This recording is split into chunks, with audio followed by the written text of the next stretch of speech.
pada hari ini kita akan lakukan secara detail begitu untuk menjelaskan peristiwa tertangkap tangan kegiatan penyelidikan yang dilakukan oleh teman-teman di Direktorat Penyelidikan dan Penyidikan atau di Keputusan Penindakan terkait proses penerimaan mahasiswa baru di Universitas Jenderal Sudirman, Unsud Purwokerto. Kita akan menyampaikan peristiwanya terkait dengan perbuatan pemerasan dan penerimaan lainnya berupa gratifikasi oleh penyelenggara negara, dalam hal ini penyelenggara negara di Universitas Jenderal Sudirman terkait dengan penerimaan mahasiswa baru yang sedang berproses sampai hari ini. Untuk konstruksi perkaranya sebagai berikut, bahwa menjelang pelaksanaan penerimaan mahasiswa baru dalam konteks kalender akademik yang dilakukan setiap tahunnya, Unsud membuka pendaftaran mahasiswa baru jalur mandiri. Jadi ada 3 jalur, yaitu ada SNBP, Seleksi Nasional Berdasarkan Prestasi, SNBT, Seleksi Nasional Berdasarkan Tes, dan yang terakhir adalah Seleksi Jalur Mandiri. Bahwa kemudian seleksi jalur mandiri di Unsud ini merupakan jalur pendaftaran yang dibuka dan dikelola secara mandiri oleh pihak Unsud. Di mana dalam proses penerimaan tersebut, calon mahasiswa dikenakan biaya pembayaran uang kuliah tunggal atau UKT dan iuran pengembangan institusi atau IP yang berbeda-beda sesuai golongannya masing-masing. Seperti ini misalnya di Fakultas Kedokteran, rentang UKT-nya mulai dari 7,1 rupiah juta, 7,1 juta rupiah sampai dengan 17 juta rupiah. Jadi ada rentang gitu ya. Ada rentang yang dari yang paling kecil sampai yang paling tinggi. Sementara di rentang IP pada Fakultas Kedokteran itu mulai dari 100 juta sampai dengan 260 juta. Ini untuk yang di Fakultas Kedokteran. Ini ada rentang untuk iuran pengembangan institusi yang berbeda-beda yang tentunya ini memang disesuaikan dengan kemampuan dari peserta atau mahasiswa baru.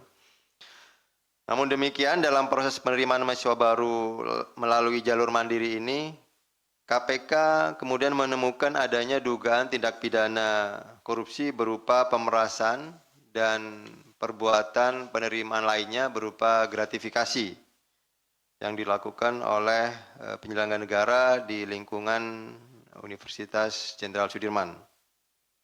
Sehingga kemudian biaya tambahan yang timbul dari pungutan atau di luar biaya yang resmi yang dikeluarkan tadi secara resmi oleh Unsud, yaitu UKT dan IP.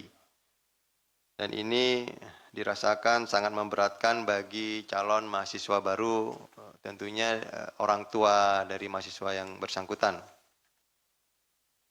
Jadi ada beberapa klaster, ada 3 klaster yang kemudian dikelompokkan oleh tim dari peristiwa kegiatan rangkaian kegiatan penyelidikan sampai kemudian hari ini kita sudah menetapkan naik ke tahap penyidikan.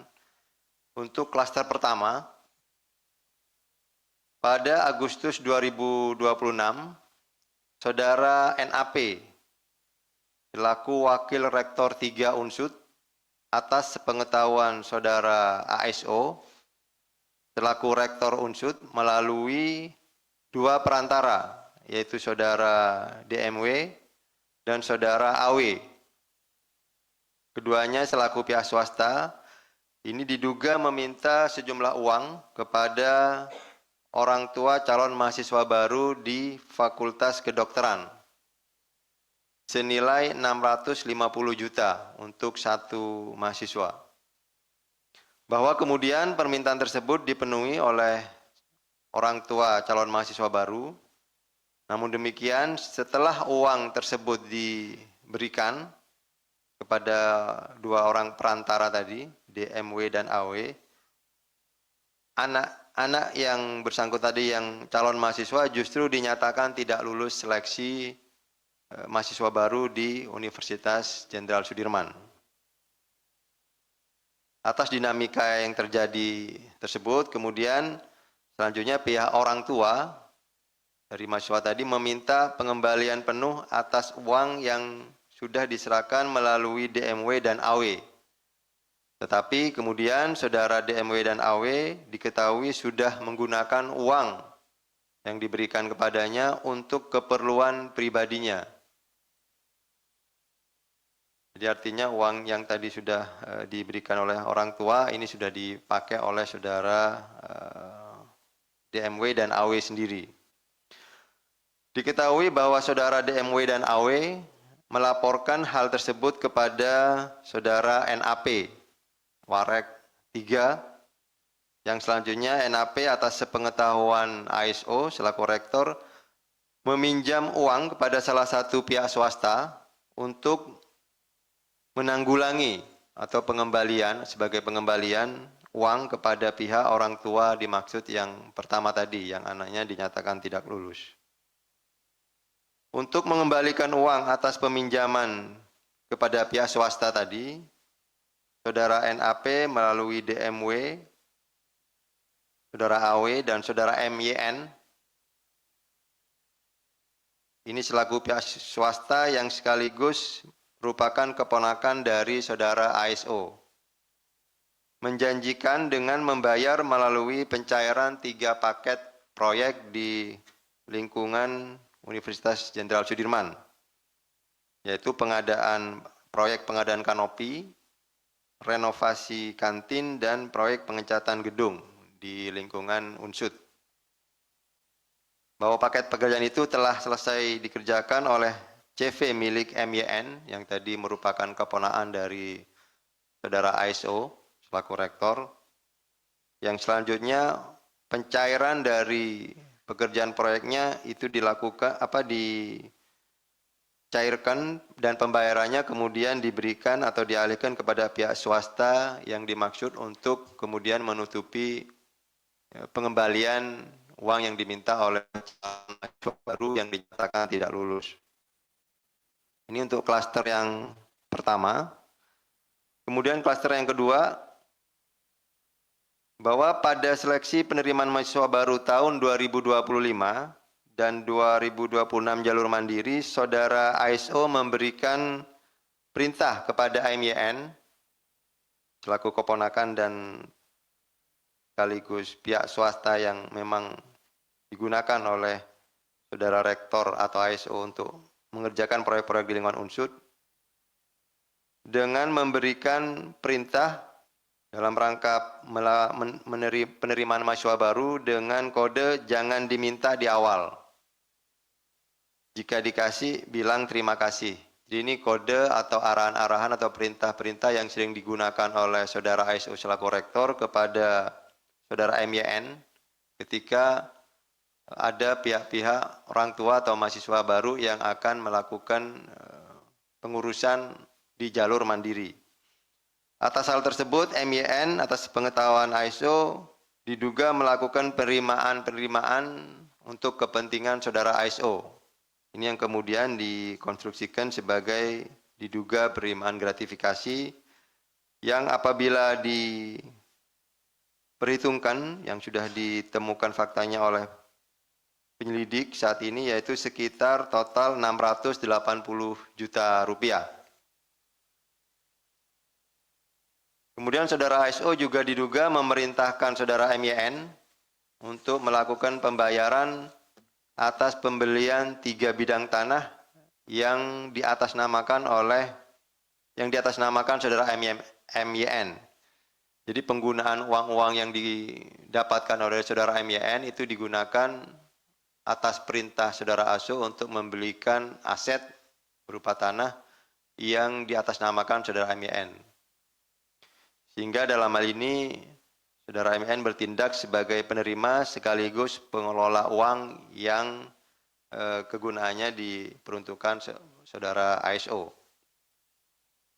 Kemudian ada klaster yang ketiga, ini di luar peristiwa yang klaster pertama dan kedua, bahwa pada periode yang sama diketahui saudara ES selaku Kepala Bagian Akademik Unsud.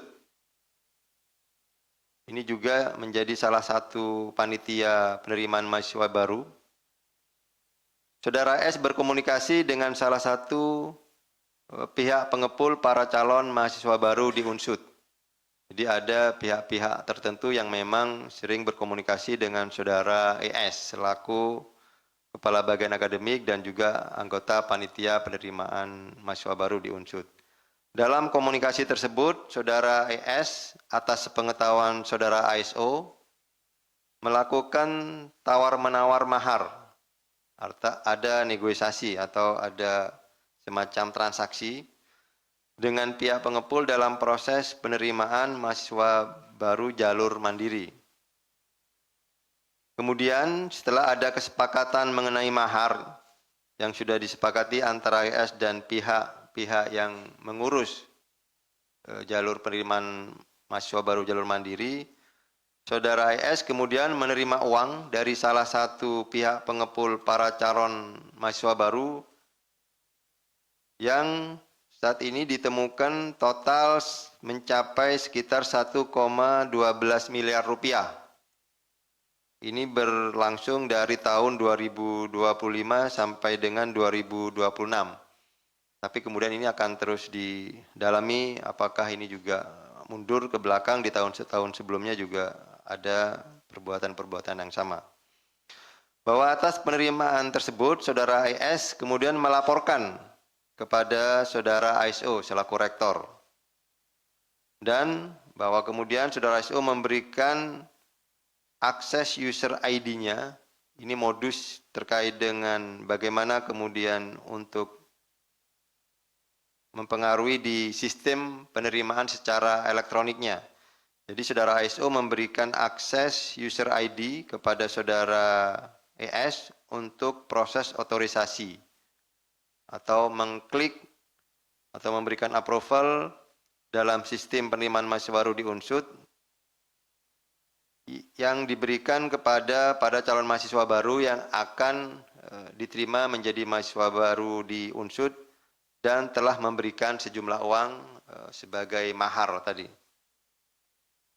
Ini ada 3 klaster. Kemudian kami jelaskan juga dalam peristiwa penyelidikan yang dilakukan oleh teman-teman di penindakan, bahwa dalam rangkaian peristiwa tertangkap tangan yang dilakukan pada hari Kamis kemarin, tanggal 20 Agustus 2026, tim KPK kemudian mengamankan sejumlah pihak, yaitu sebanyak 14 orang. 12 orang yang berada di wilayah Purwokerto dan 2 orang diamankan di Jakarta. Selanjutnya terhadap 12 orang yang ada di Purwokerto telah dilakukan pemeriksaan awal di Polresta Banyumas dan kemudian 7 orang dibawa ke Jakarta. Hingga yang menjalani pemeriksaan di Gedung Merah Putih sejumlah 9 orang, yaitu saudara ASO selaku Rektor Unsud, saudara NAP selaku Wakil Rektor 3 Unsud, saudara ES selaku Kepala Bagian Akademik Unsud, saudara DMW selaku pihak swasta, saudara AW selaku pihak swasta, saudara MYN selaku pihak swasta, saudara KPR selaku Wakil Rektor 2 Unsud yang juga turut diamankan. Yang ke-8 saudara AA selaku pihak swasta dan yang terakhir yang ke-9 saudari YW selaku pihak lainnya.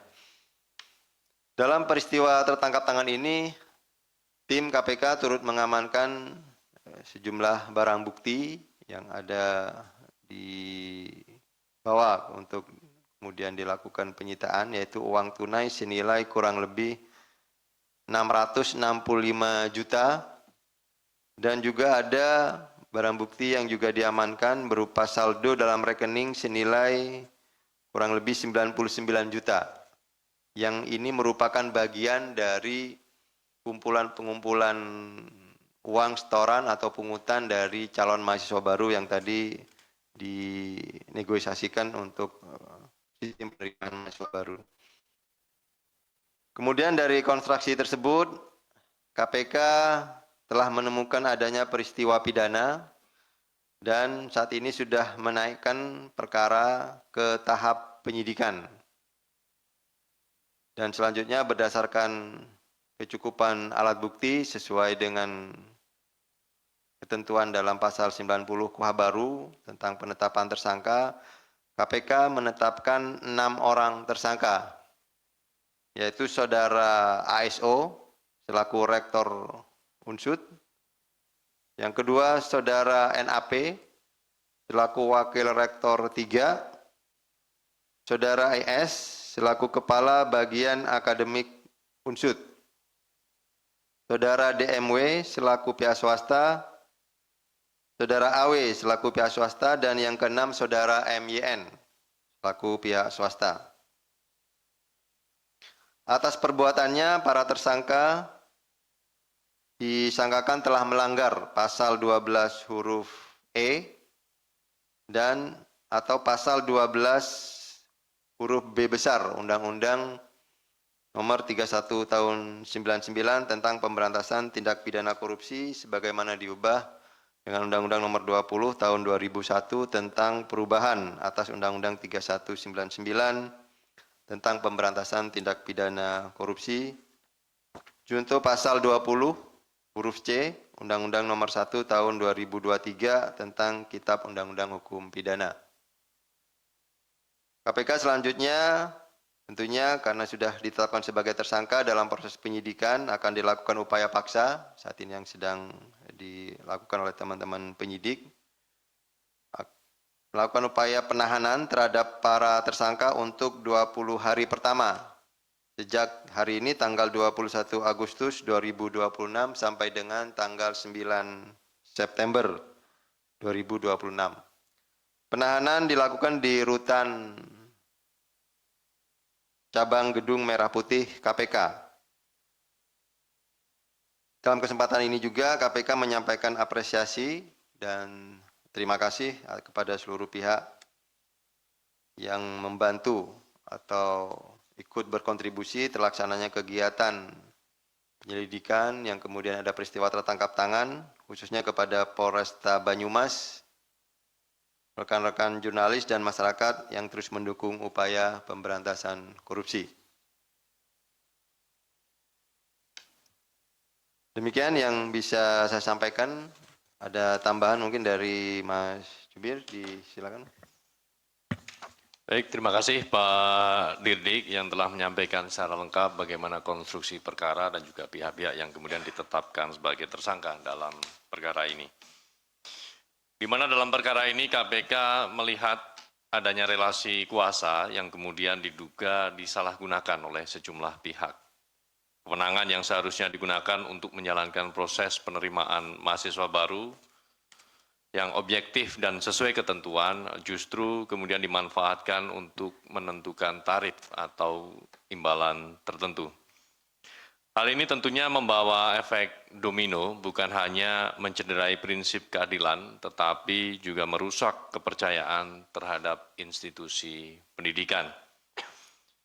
Melalui pendekatan pendidikan dan peran serta masyarakat, KPK secara berkala juga memotret kondisi integritas pendidikan secara nasional melalui survei penilaian integritas atau SPI pendidikan, di mana pada tahun 2024 skor integritas di tingkat perguruan tinggi berada di angka 66,15 atau masih masuk dalam zona kuning. Angka ini membuka ruang perbaikan pada ekosistem pendidikan termasuk dalam hal memastikan proses penerimaan peserta didik atau mahasiswa baru agar berlangsung transparan, objektif, akuntabel dan tidak lagi disusupi praktik-praktik transaksional. Karena itu pada tahun 2026 ini KPK kembali melakukan pengukuran SPI pendidikan untuk mengcapture kondisi terkini, baik integritas, risiko korupsi, serta efektivitas pendidikan anti korupsi pada satuan pendidikan dari tingkat sekolah dasar hingga perguruan tinggi. Pengukuran ini telah dilakukan sejak bulan April hingga pertengahan Agustus 2026. KPK berharap survei ini dapat memberikan gambaran yang lebih utuh mengenai kondisi integritas di lingkungan pendidikan sekaligus menjadi dasar untuk memperkuat upaya-upaya pencegahan korupsi. Sebab pemberantasan korupsi di sektor pendidikan tidak cukup hanya dilakukan melalui penindakan ketika pelanggaran terjadi, tetapi juga harus dibangun melalui pencegahan, pendidikan, penguatan tata kelola, serta tentu adalah keteladanan dari seluruh pihak yang berada dalam ekosistem pendidikan. Baik, rekan-rekan jurnalis, sebelum kita beralih pada sesi tanya-jawab, kami akan menampilkan pada saat tim mengamankan barang bukti dalam rangkaian peristiwa tertangkap tangan yang dilakukan di wilayah Purwokerto.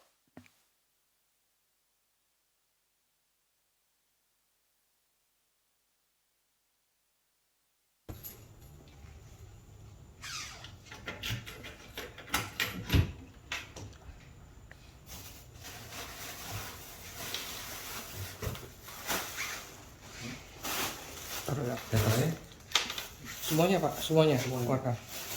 Semuanya.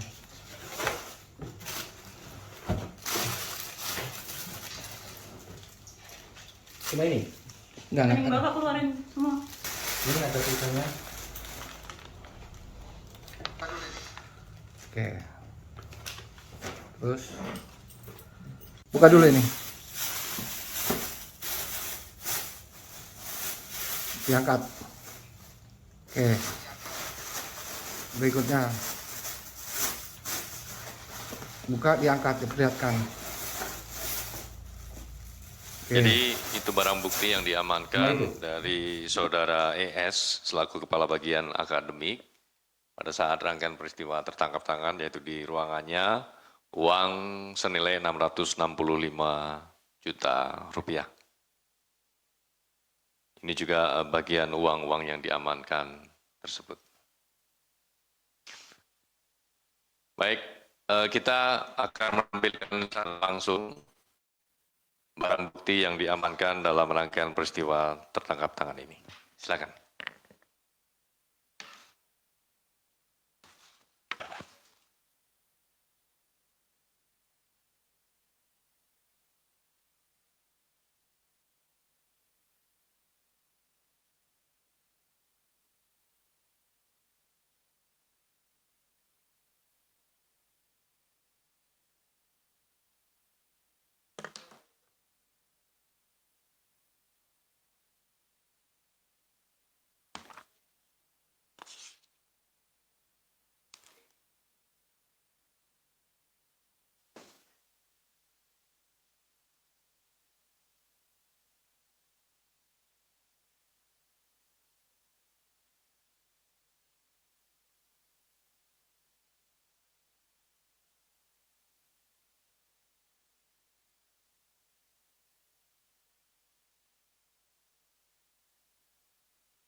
Cukup teman-teman?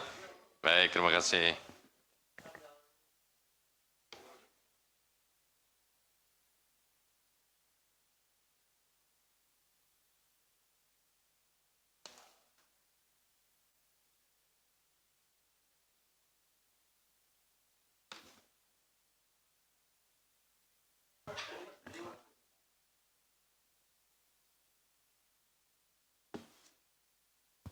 Baik, terima kasih. Kita akan berlanjut ke sesi berikutnya. Kita beralih ke sesi tanya-jawab.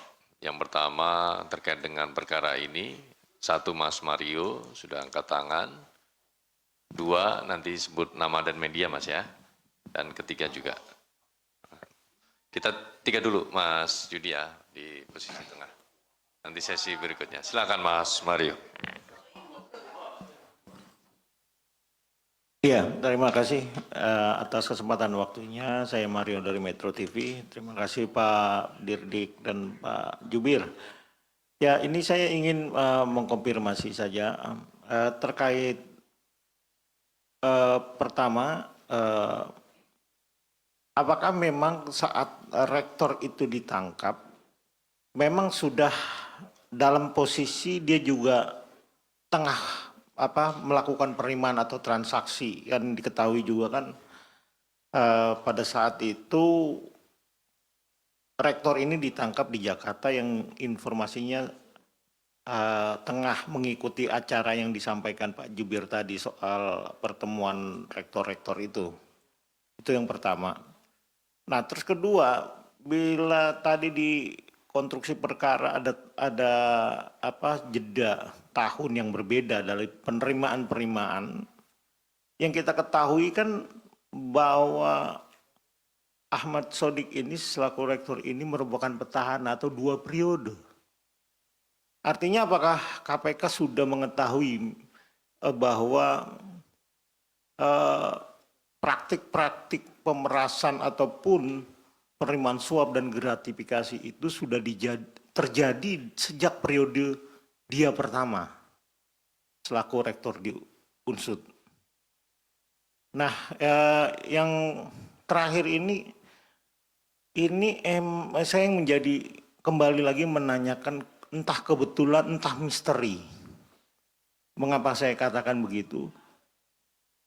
Bahwa OTT ini tepat persis 4 tahun ketika KPK menangkap Rektor Unila pada 19 Agustus 2022. Ini emang dipas-pasin atau memang ada peringatan 4 tahun sekali penangkapan rektor oleh KPK? Kalau coba dicek, itu persis. Dan gaya dari Ahmad Sodik ini gaya Karomani. Sama gayanya. Gaya cara dia bermainnya itu, kalau Karomani pakai ketua senat, ini pakai ponakannya. Nah ini kan, apa memang setiap aksi KPK melakukan penindakan itu bisa menular di tempat itu atau menular ke tempat lain? Mungkin bisa jadi evaluasi apakah karena, maaf sedikit saya menganalogikan, kalau kita sering nonton film Indosiar terkait hidayah-hidayah itu banyak, jujur saja, banyakkan orang melihat trik negatifnya ketimbang ujung di endingnya.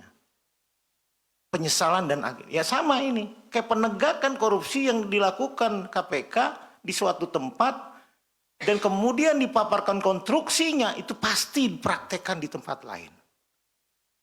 Apakah KPK melakukan evaluasi seperti itu nggak dengan psikologi masa yang saya analogikan dengan menonton sinetron di Indosiar yang hidayah itu namanya itu azab kayak gitu ya, artinya masyarakat itu justru bisa lebih banyak menonton, mengambil sisi negatifnya ketimbang sisi positifnya. Ya mohon dipaparkan, dicerna menurut kaidah Gen Z lah, minimal kayak gitu. Makasih. Baik, terima kasih Mas Mario. Tidak hanya pertanyaan tapi juga diskursus ya soal bagaimana pemberantasan korupsi itu bisa lebih efektif juga ke depannya. 3 poin pertanyaan kami catat. Berikutnya kita bergeser ke sisi tengah. Mohon nama dan media, silakan. Andi dari Kata Data, ada 3 Mas pertanyaan. Andi dari? Kata Data, ada 3 pendalaman. Pertama, ini kan Pak Rektor ini udah menjabat sebagai Warek Akademis sejak 2018, terus jadi Rektor di 2022, lanjut sampai sekarang kan. Nah, itu tadi katanya mau dikembangkan, itu sejauh apa pengembangannya? Apakah saat Pak Sodikin ini rektor aja atau sampai warek atau mungkin sampai dekan pas 2010 atau sejauh apa? Itu yang pertama. Terus yang kedua, salah satu terusnya di 2025 ya Pak. Itu sekarang kan calon mahasiswa 2025 itu udah jadi mahasiswa semester 3 sekarang. Itu nasibnya akan seperti apa kepada mahasiswa yang ternyata udah masuk dengan cara yang tidak bagus itu. Terus yang terakhir boleh dikasih penegasan nggak Pak? Dua alat bukti utama yang menjadi penetapan tersangka tuh udah boleh dikasih tahu atau masih jadi bahan penyidikan? Terima kasih.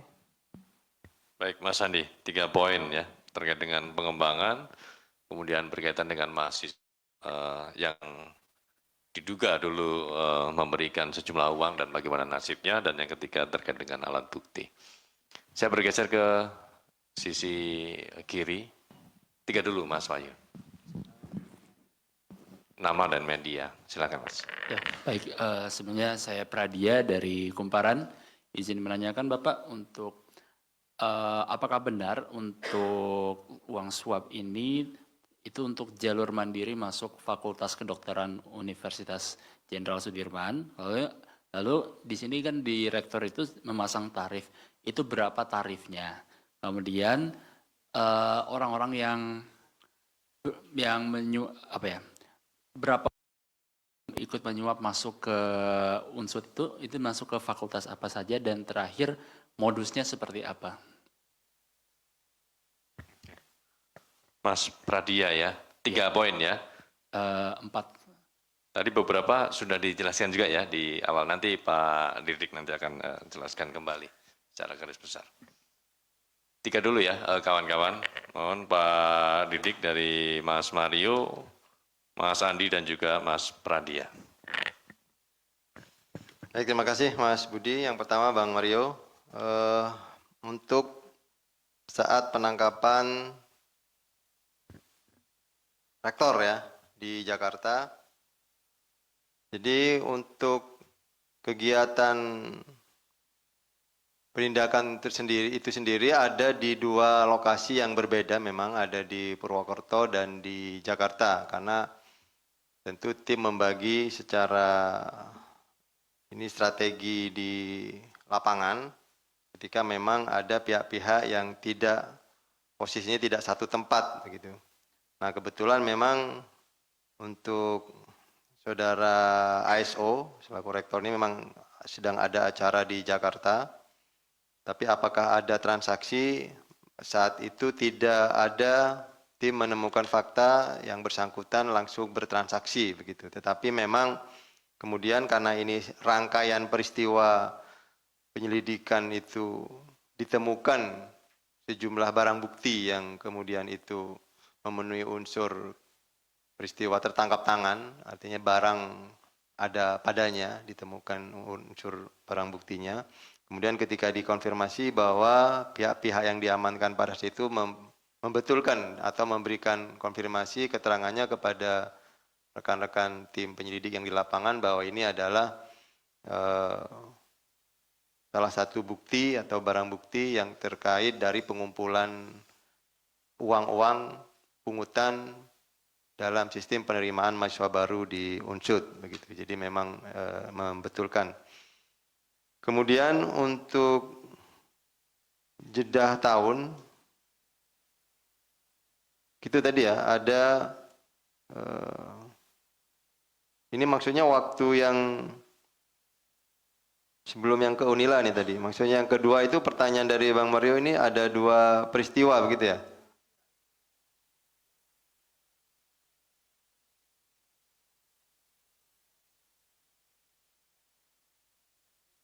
Oh ya, ada 2 periode. Ya, berdasarkan barang bukti atau dokumen-dokumen yang ditemukan catatan-catatan dari tim atau staf di bagian akademik, itu peristiwanya ada dari tahun 2025 dan 2026. Nah, kemudian dari beberapa permintaan keterangan klarifikasi memang ini sudah berlangsung lama, tetapi kan kita tidak kemudian tim kan kalau tidak ada data, tidak ada dokumen kan tidak bisa menyimpulkan begitu ya. Nah, nanti itu tentunya akan didalami di proses penyidikan yang berjalan, karena ini kan masih tahap awal. Ketika naik penyidikan itu hanya terkait dengan perbuatan yang memang ada kecukupan dua alat buktinya tadi. Ini menyambung ke pertanyaan yang Mas Adi tadi. Apa yang mendasari kita melakukan penetapan tersangka? Karena sesuai dengan pasal 90 KUHP, itu kan penetapan tersangka harus minimal dua alat bukti begitu. Nah, apa alat buktinya? Salah satunya tadi keterangan dari para pihak, keterangan saksi, artinya pihak-pihak yang diamankan itu membenarkan bahwa ada sistem penerimaan mahasiswa yang jalur mandiri ini dengan pungutan, dan itu diketahui oleh saudara rektor. Itu satu alat bukti keterangan. Alat bukti kedua itu berupa catatan-catatan dokumen atau barang bukti yang berkesesuaian dengan keterangan para pihak tadi yang diamankan. Artinya alat bukti yang pertama, yang kedua kan harus ada kesesuaian begitu.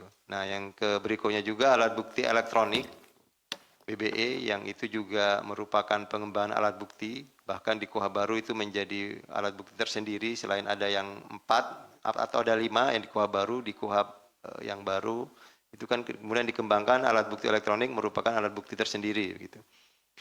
Yang tentunya yang terakhir adalah barang bukti uang.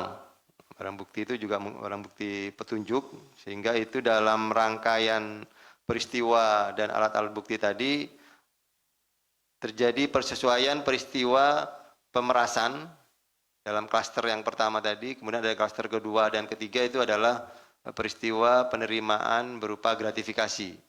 Gitu. Nah, untuk yang ketiga dari pertanyaan Bang Mario, ada waktu yang bertepatan dengan kejadian di peristiwa tertangkap tangan juga dengan Rektor Unila gitu ya. Ini memang justru membuktikan bahwa KPK dalam melakukan penegakan hukum tidak mensasar atau mentarget pihak-pihak tertentu gitu, atau ada pesanan-pesanan.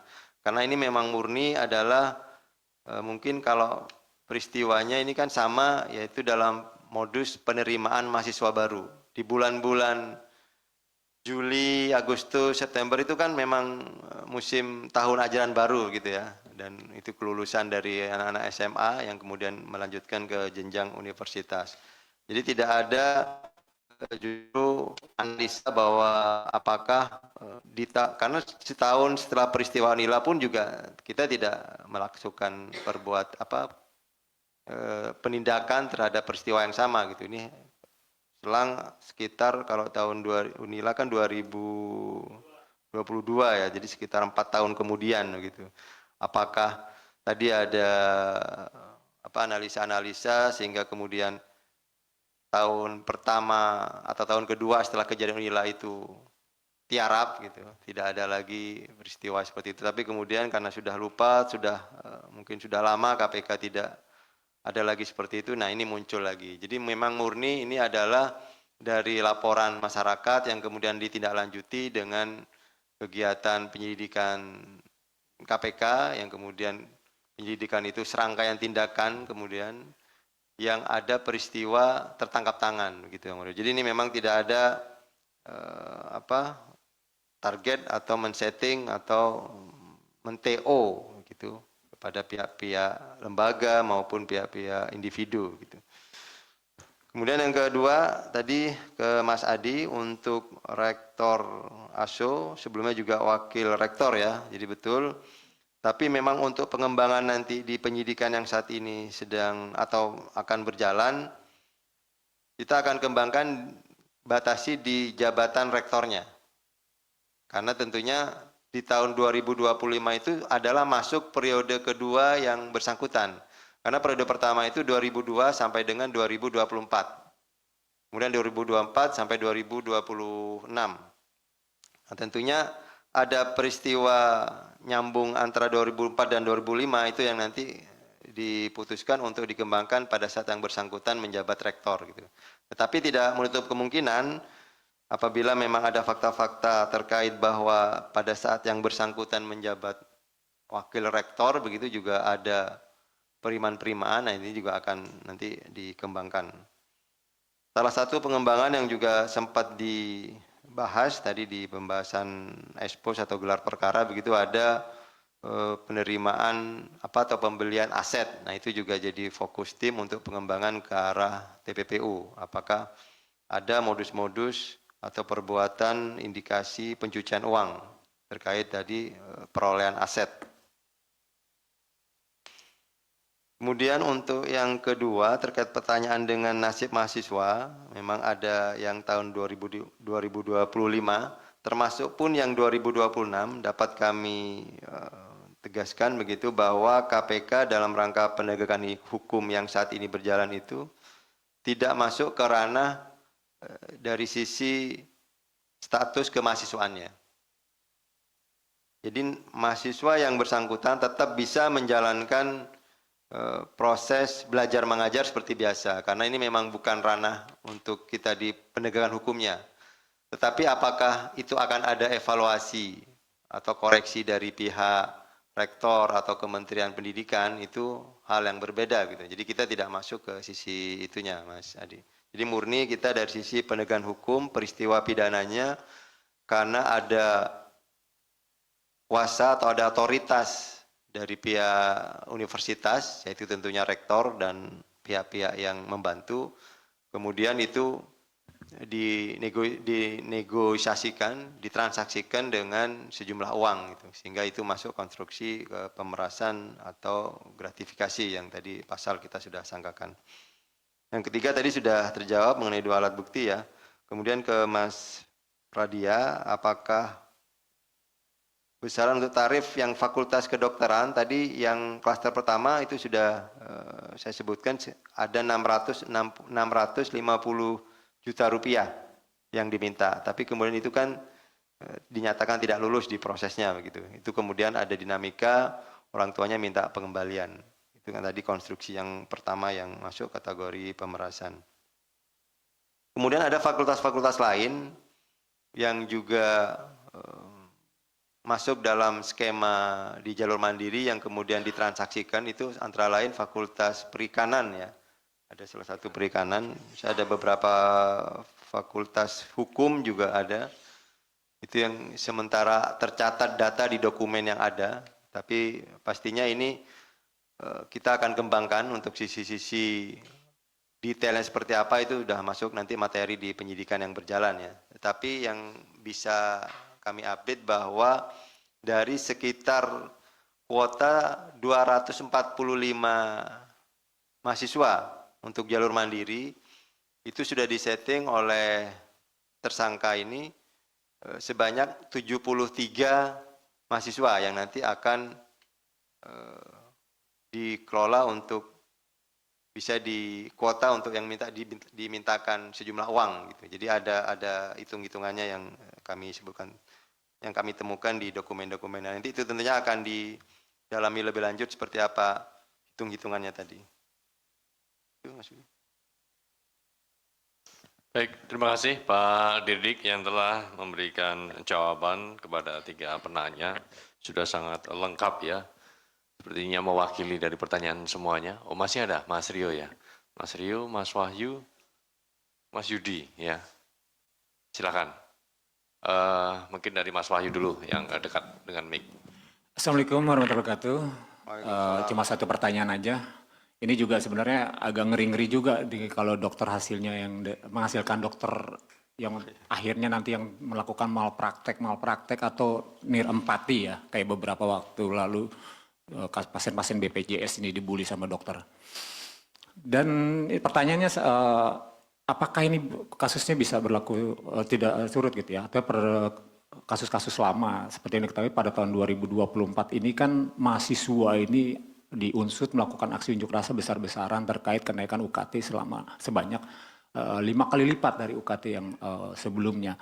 Dan ini kalau nggak salah diduga juga Warek yang mungkin sama dengan Warek yang sekarang jadi tersangka ya, yang Warek 3. Warek 3. Ya, ini kan menghadapi mahasiswa dengan gaya flexingnya, dengan jam Rolexnya, dengan pakaian-pakaian mewahnya. Apakah ini juga akan diusut juga terkait itu dengan kenaikan UKT banyak 5 kali lipat dari biasanya? Itu aja saja, terima kasih. Wassalamualaikum. Baik, Mas Wahyu 1 poin, terima kasih. Mas Rio, silakan Mas. Ya, malam. Ini kan di Banyumas sempat diperiksa Warek Nur Farid, terus juga kan ini ada Warek kuat itu tidak ditetapkan sebagai tersangka, itu nasib dua warik tersebut seperti apa? Terus pertanyaan mendalami pernyataan tadi Pak Taufik, yang 245 kuota itu yang dikuotakan kan ada 73, itu untuk penerimaan mahasiswa baru 2026 saja atau sama yang 2025? Yang terakhir mungkin jalur mandiri ini berarti jadi ladang korupsi. Nah dari KPK dari aspek pencegahannya mungkin apakah PTN itu lebih baik tidak perlu membuka jalur mandiri gitu, karena kan lumayan kan satu kursinya saja itu harganya 650 juta. Dan satu lagi, ini tadi kan ada mod yang klaster yang pengepul ini, ada tawar menawar gitu ya. Ini tuh bagaimana sih si pengepul ini tuh menjualkan kursi itu, terus proses tawar menawarnya seperti apa yang sudah ditemukan oleh KPK? Terima kasih. Terima kasih Mas Rio, ada 4 pertanyaan. Silakan Mas Yudi. Selamat malam Mas Budi, Mas Taufik. Satu aja Mas, ini dari ketiga klaster ini yang sebenarnya unsur pemerasannya di mana? Ini kan ada tawar menawar, ada jangan minta di awal, kalau dikasih terima.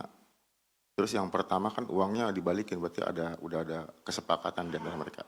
Kenapa nggak dikenakan pasal suap yang juga menjerat pemberi suapnya yang merupakan orang tuanya para mahasiswa itu? Terima kasih. Terima kasih. Unsur 12E ada di klaster yang mana begitu ya Mas Yudi? Untuk poin. Terima kasih. Baik, Silakan Pak terima Didik. kasih. Yang ke Mas Wahyu dulu untuk hasil lulusan begitu ya. Tadi sudah menjadi dokter. Tapi begini, untuk itu tadi kita bukan masuk ranah ke dari sisi akademiknya gitu, karena memang itu menjadi domain murni universitas atau Kementerian Pendidikan Tinggi dalam hal ini.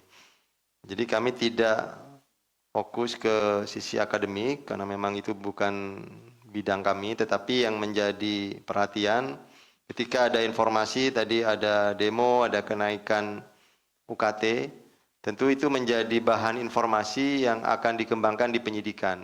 Karena memang kami juga mendapatkan bahan ketika melakukan penyelidikan itu kan tentunya ada informasi-informasi profil para pihak gitu. Nah, ini sudah kami lakukan tadi karena ini penyelidikan, masih surveillance, interview segala macam, dan itu juga menjadi nanti tadi ada pengembangan ke arah TPPU. Karena ini kami duga ada banyak pengelolaan aset yang juga diurus oleh tadi, kalau teman-teman tadi mengikuti ada pihak-pihak swasta yang juga turut diamankan dan kita juga sudah jadikan tersangka begitu. Nah ini ada indikasi yang seperti itu Mas Ayu, tetapi itu menjadi nanti materi penyidikan yang akan kita kembangkan di prosesnya. Tentunya nanti akan ada pengembangan ketika memang profil-profil itu tidak wajar gitu ya, sehingga itu akan dikembangkan oleh tim penyidik. Kemudian ke Mas Rio, beberapa pihak yang turut diamankan memang kemudian tidak masuk di konstruksi perkara yang saat ini tentunya sudah dibahas oleh tim bersama tim penyelidik, penyidik dan penuntut umum dan sudah dilakukan gelar perkara dan ditetapkan hanya 6 orang ini yang masuk di konstruksi klaster pertama, kedua dan ketiga tadi. Nah, pihak-pihak ini tentunya juga menjadi bahan yang juga akan dikembangkan nanti di proses penyidikannya seperti apa. Tetapi itu juga kenapa turut diamankan karena menjadi informasi dari keterangan satu pihak yang diamankan kemudian berkembang sehingga itu diamankan terlebih dahulu semua. Nah, apakah masuk konstruksi pertanggungjawaban pidana itu yang kemudian terjadi dinamika sehingga yang hanya ditetapkan ini ada 6 orang berdasarkan kecukupan alat buktinya gitu. Jadi yang lain tentunya menjadi pihak yang memberikan tambahan alat bukti artinya sebagai keterangan saksi. Kemudian yang kedua, untuk 245 kuota yang jalur mandiri tadi itu tahun 2026. Menjadi tahun 2026 dan terkonfirmasi ada 73 yang kemudian ditransaksikan perhitungannya untuk dikuotakan yang akan ditransaksikan penerimaan uang. Nah, seperti apa jalur mandiri itu tadi ada modus-modusnya, tawar-menawarnya. Ini ada di klaster yang ketiga, memang itu sangat kental begitu karena memang si ES ini selaku kepala bagian akademik juga merupakan anggota panitia penerimaan mahasiswa baru jalur mandiri. Jadi yang bersangkutan memang orang kepercayaan saudara ISO selaku rektor yang kemudian untuk transaksi atau negosiasi terkait pungutan-pungutan kepada calon mahasiswa baru yang melalui ketua, yang melalui orang tua, dan melalui guru ini juga dilakukan oleh saudara IS. Nah, biasanya kalau yang kami sudah dapatkan sementara begitu ada beberapa kelompok siswa dari SMA yang kemudian dikoordinir oleh seorang guru begitu. Nah, ini guru ini yang kemudian ada kami temukan percakapan di BBE-nya dengan saudara IS yang kemudian ini ada tawar-menawar jumlah kuotanya dan juga tawar-menawar terkait per orangnya, per kepalanya itu berapa. Berkisar antara ada 500 sampai yang paling tinggi itu 500 sampai yang paling rendah itu ada 50 juta untuk per kepala gitu. Nah, tentunya untuk jalur mandiri ini memang betul tadi disampaikan ada indikasi-indikasi atau peluang-peluang ladang korupsi begitu. Nah, tentu kami nanti akan berkoordinasi dengan direktorat atau kedeputian karena memang bagian yang berbeda di kami deputi penindakan. Tapi pasti program tadi penindakan pencegahan pasca penindakan itu akan kami jalankan. Nah, tentunya modus-modus dan titik-titik mana dari hasil proses penyidikan yang sedang kami jalani itu yang akan disampaikan kepada kedeputian pencegahan untuk dilakukan penguatan-penguatan atau bahkan tadi kalau secara frontalnya begitu yang disampaikan Bang Mario dihapus gitu jalur mandirinya. Itu kewenangan memang ada di kementerian terkait maupun universitas. Tapi yang kami pahami memang ada. Karena sekarang kan kalau tidak salah universitas itu menjadi BLU ya, tersendiri yang memang baik dari sisi penganggarannya pun juga bisa mengatur sendiri gitu. Ini tentu akan juga jadi analisa oleh tim di pencegahan. Itu ya Mas Rio. Kemudian yang terakhir dari Mas Yudi untuk unsur pemerasan, tadi memang peristiwanya memang agak samar-samar dengan peristiwa suap begitu. Tapi karena ada relasi kuasa dan otoritas yang menjadi titik beratnya adalah sistem penerimaan ini kan ada yang punya kewenangan begitu, ada yang mengotorisasi. Tadi kan ada sistem untuk memberikan kode persetujuan atau klik. Nah, ketika klik itu dipegang oleh suatu otoritas yang punya kewenangan penuh gitu. Ini kan bisa muncul abuse of power. Nah, abuse power ini kemudian yang memang diartikan ke bawah, ke staf-staf, diminta ke orang tua, sehingga orang tua mana kemudian yang memang punya niat untuk anaknya memasukkan ke universitas unsur itu untuk akan berupaya semaksimal mungkin gitu. Nah, untuk klaster yang pertama, kenapa kita konstruksikan sebagai pemerasan? Karena terbukti kemudian dari pihak orang tua itu tidak terlalu ada upaya yang kuat begitu untuk bisa selevel dengan kewenangan dari yang punya otoritas terkait dengan di sistem penerimaannya, sehingga itu dikonstruksikan sebagai pemerasan karena tidak ada upaya yang memang bisa seimbang untuk mengimbangi atau sebagai penyimbang dari sistem penerimaan mahasiswa baru yang memang otoritasnya hanya dimiliki oleh rektor gitu di universitas yang tersebut, di Unsud gitu. Nah, kemudian yang kedua tadi apa Mas Yudi untuk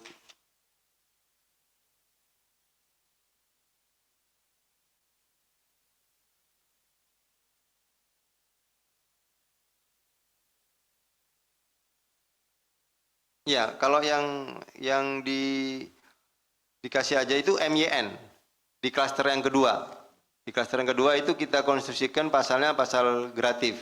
Karena kalau hanya ada seorang penyelenggara negara yang kemudian menjalankan tugas negaranya normal begitu, kemudian karena ada prestasi yang dianggap oleh si klien atau dalam hal ini mahasiswa baru atau orang tua merasa anaknya sudah lulus mengucapkan terima kasih, itu kan sebetulnya relasi kuasanya kan hanya dari sisi di mahasiswanya, dari orang tuanya hanya mengucapkan ucapan terima kasih. Itu makanya kita konstruksikan pasal gratifikasi khusus kepada yang klaster kedua dan ketiga.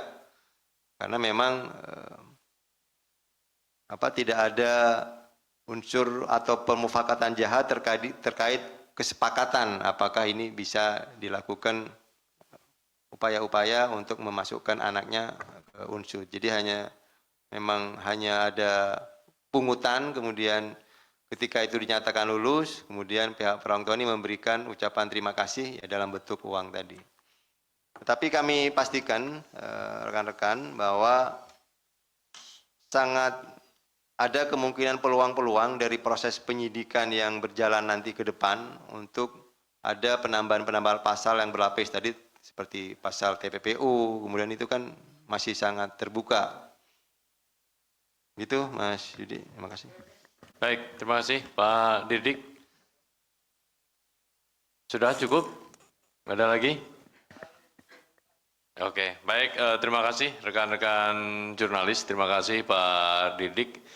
Demikian untuk konferensi pers pada malam hari ini terkait dengan kegiatan penyelidikan yang kemudian terjadi peristiwa tertangkap tangan terhadap para terduga pelaku tindak pidana korupsi terkait dengan penerimaan mahasiswa baru di Universitas Jenderal Sudirman Purwokerto. Sekali lagi terima kasih Pak Dirdik dan rekan-rekan jurnalis. Kami tutup. Wassalamualaikum warahmatullahi wabarakatuh. Waalaikumsalam warahmatullahi wabarakatuh.